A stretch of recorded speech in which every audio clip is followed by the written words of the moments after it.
Hello students and welcome to my channel. तो आज हम डिस्कस करेंगे ग्रीवियंस हैंडलिंग प्रोसीजर।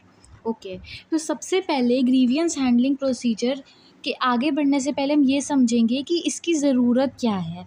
अगर जो ऑर्गेनाइजेशंस है वो अपनी ग्रीवियंस को हैंडल करने के लिए अलग से एक प्रोसीजर फॉलो करेंगी तो उससे उनको क्या फ़ायदा होगा। तो इससे जो पहला एडवांटेज मिलता है वो ये मिलता है कि जो मैनेजमेंट होती है उससे एम्प्लॉयज़ की फीलिंग्स के बारे में पता लग पाता है। उन्हें ये पता लग पाता है कि एम्प्लॉय के क्या ओपिनियन है कंपनी की पॉलिसीज़ को लेके। उनको क्या लगता है कि कंपनी की पॉलिसी सही है या फिर सही नहीं है। ठीक है, अगर एक ग्रीवियंस हैंडलिंग प्रोसीजर होता है तो उससे जो एम्प्लॉयज़ होते हैं वो अपनी फीलिंग्स को बता पाते हैं। ठीक है, जो भी उनके अंदर चल रहा होता है ना वो एक तरीके से उस चीज़ को सामने ला के बता पाते हैं कि हमें ये प्रॉब्लम हो रही है, इस चीज़ से हमें डिससैटिस्फैक्शन हो रही है। ठीक है, इस प्रोसीजर की हेल्प से जो सुपरवाइज़र्स हैं वो क्या कर पाते हैं, अपने सबॉर्डिनेट्स के साथ जिस तरीके से डील कर रहे होते हैं हम उसको भी चेक कर पाते हैं। क्योंकि कई बार ऐसा हो सकता है ना कि सच में सुपरवाइज़र्स अपनी पोजीशन का गलत यूज़ कर रहे हों तो वो हमें पता लग पाता है। ठीक है, तो कि अब क्या होगा, इस प्रोसीजर के चलते सुपरवाइज़र्स को अपने सबॉर्डिनेट्स की बात पेशेंटली सुननी पड़ेगी कि उन्हें किस चीज़ से प्रॉब्लम हो रही है, किस चीज़ से डिससैटिस्फैक्शन हो रही है। ठीक है, अब जो एम्प्लॉयज़ हैं जब उनसे बात की जाएगी, उनसे पूछा जाएगा कि आपको क्या प्रॉब्लम हो रही है। प्रॉपर एक ग्रीवियंस हैंडलिंग प्रोसीजर अगर फॉलो किया जाएगा तो एम्प्लॉयज़ का जो मोराल है वो इंक्रीज़ होगा। ठीक है, जो उनके ग्रीवियंसेस हैं वो अच्छे से और एक पर्टिकुलर टाइम पीरियड में सॉल्व हो पाएंगे।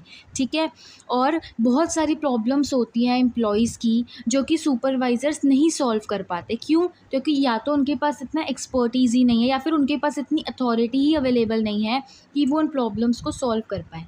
तो अगर एक प्रॉपर ग्रीवियंस का प्रोसीजर होगा तो एम्प्लॉयज़ के पास ये भी राइट होगा कि वो हायर अथॉरिटीज़ के पास जा पाएंगे, उनको अप्रोच कर पाएंगे और अपने ग्रीवियंसेस को सॉल्व कर पाएंगे। तो टोटल मेन 5 एडवांटेजेस हैं जो कि हर चीज़ एम्प्लॉय से रिलेटेड है। एम्प्लॉयज़ की फीलिंग्स जान पाएंगे, वो लोग अपने बारे में बता पाएंगे खुल के। ठीक है, सुपरवाइज़र्स को पेशेंटली अपने सारे एम्प्लॉयज़ की बात माननी पड़ेगी, सुननी पड़ेगी। इससे एम्प्लॉयज़ का जो मोराल है वो हाई रहेगा, उनके जो भी ग्रीवियंसेस हैं वो अच्छे से और कम टाइम में सॉल्व हो पाएंगे और काफ़ी सारी उनकी प्रॉब्लम जो सुपरवाइज़र सॉल्व नहीं कर पा रहे वो प्रॉब्लम्स हायर अथॉरिटीज़ तक पहुँचेंगी और सॉल्व होंगी। राइट, अब ग्रीवियंसेस को सॉल्व कैसे किया जाता है, ग्रीवियंसेस को हैंडल किस तरीके से किया जाता है।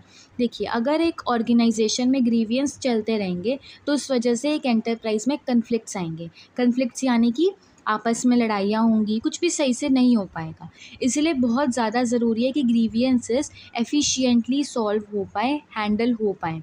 ठीक है, ये एक मैनेजर की जॉब का एक बहुत ही इम्पॉर्टेंट पार्ट होता है कि वो ग्रीवियंसेस को अच्छे से सॉल्व कर पाए। क्योंकि जितने अच्छे तरीके से वो ग्रीवियंस को सॉल्व कर पाएगा उसी से हम पता लगा पाएंगे कि वो कितने एफिशिएंटली अपने सबॉर्डिनेट्स के साथ डील कर रहा है, क्योंकि उन्हीं की तो ग्रीवियंसेस होंगी जो कि उसे सॉल्व करनी होंगी।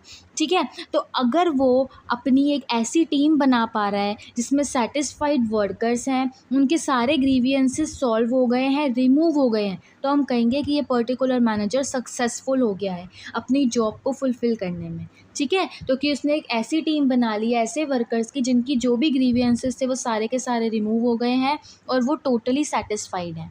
ठीक है, तो जभी भी वो ग्रीवियंसेस को सॉल्व कर रहा है, हैंडल कर रहा है, तो उसे क्या-क्या चीज़ें ध्यान में रखनी है? उसे ध्यान रखनी है कि जो ग्रीवियंस है क्या पता वो रियल है भी या नहीं है ना? ऐसा भी तो हो सकता है कि वो एम्प्लॉयी बहाना लगा रहा हो, झूठ बोल रहा हो, तो उसे इस चीज़ को ध्यान में रखना है।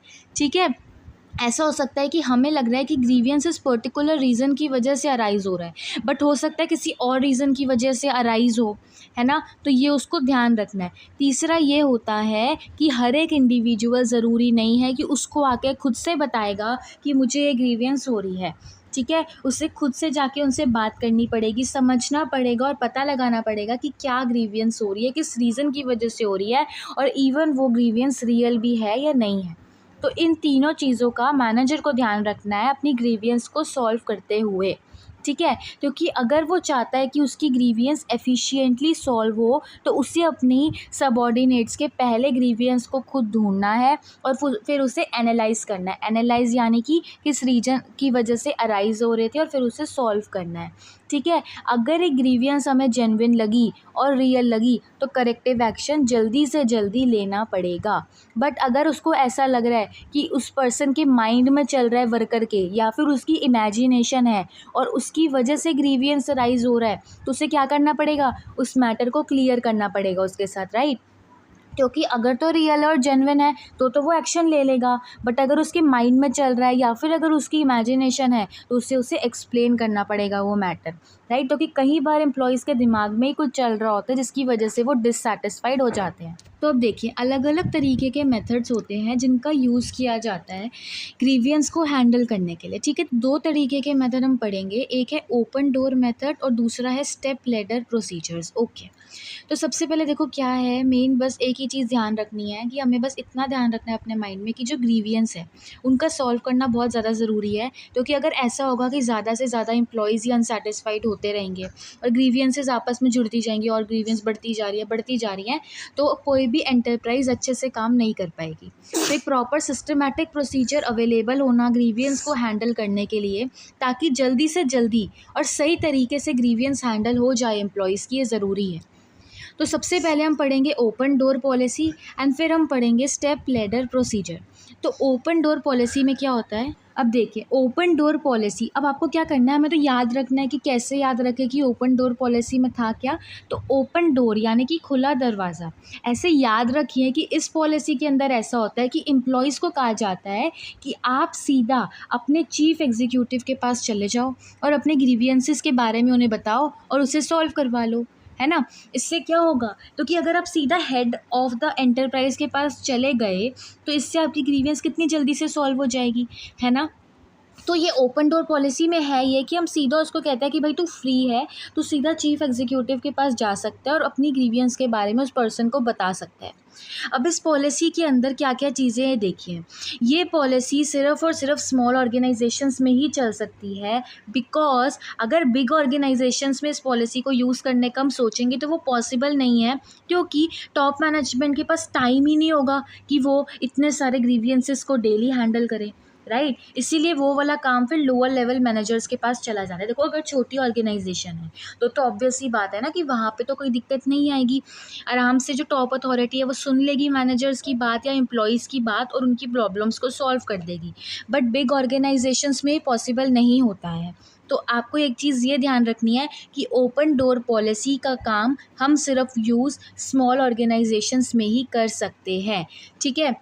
नेक्स्ट चीज़ ये होती है स्टूडेंट्स, अब देखिए इसके अलावा एक प्रॉब्लम ये आती है कि अब जैसे अगर ऐसा होगा कि एम्प्लॉयज़ को कोई भी प्रॉब्लम हुई, मान लो कि उनको अपने मैनेजर्स की कोई चीज़ सही नहीं लगी और वो डायरेक्टली अगर टॉप मैनेजमेंट के पास चले जाएंगे तो इससे उनका रिलेशन जो लोअर लेवल पे मैनेजर्स थे उनके साथ भी ख़राब हो जाएगा उन एम्प्लॉयज़ का, है ना। और दूसरी तरफ प्रॉब्लम ये भी आएगी कि टॉप मैनेजमेंट को भी अच्छे से पता थोड़ी है कि लोअर लेवल पे जो एम्प्लॉयज़ हैं या फिर जो मैनेजर्स हैं उनकी वर्किंग कंडीशंस क्या है, तो वो लोग भी मतलब समझ ही नहीं पाएंगे, क्योंकि उनके पास इतनी इन्फॉर्मेशन ही नहीं होती कि वो अच्छे से आपके ग्रीवियंस को हैंडल कर पाएँ, ठीक है।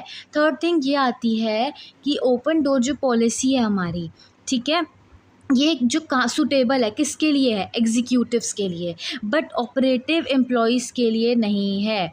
क्योंकि जो ऑपरेटिव एम्प्लॉयज़ है ना वो थोड़ा सा हेजिटेट भी करेंगे कि यार हम अपनी प्रॉब्लम को लेके क्या चीफ एग्जीक्यूटिव के पास चले जाएं या हायर लेवल के लोगों के पास चले जाएं, तो उस चीज़ों की वजह से दिक्कत आती है। अब देखिए ये तीन तरीके की प्रॉब्लम्स आई, पहला तो ये कि ग्रीवियंस को सॉल्व करने के लिए ओपन डोर पॉलिसी सिर्फ स्मॉल ऑर्गेनाइजेशंस के लिए वर्केबल होगी। सेकंड ये कि इससे उनके जो रिलेशन है वो लोअर लेवल मैनेजर्स के साथ ख़राब हो जाएंगे और जो हायर लेवल पे लोग बैठे हुए हैं वो भी इतने अच्छे से पूरी की पूरी वर्किंग कंडीशंस को समझते तो है नहीं कि लोअर लेवल पे कैसे काम कर रहे हैं वो लोग। तो सफिशिएंट इन्फॉर्मेशन ना होने की वजह से वो लोग भी अच्छे से ग्रीवियंस को सॉल्व नहीं कर पाएंगे और लोअर लेवल के एम्प्लॉयज़ हेजिटेट भी करेंगे हायर लेवल के एम्प्लॉयज़ के पास अपनी ग्रीवियंस को लेके जाते हुए। तो इन्हीं सभी डिफ़िकल्टीज़ की वजह से स्टेप लैडर प्रोसीजर को अडॉप्ट किया गया था, बट उसके बारे में हम नेक्स्ट वीडियो में डिस्कस करेंगे। तो अगर ये टॉपिक आपको समझ में आया और ये वीडियो हेल्पफुल लगी हो तो please like share and subscribe my channel.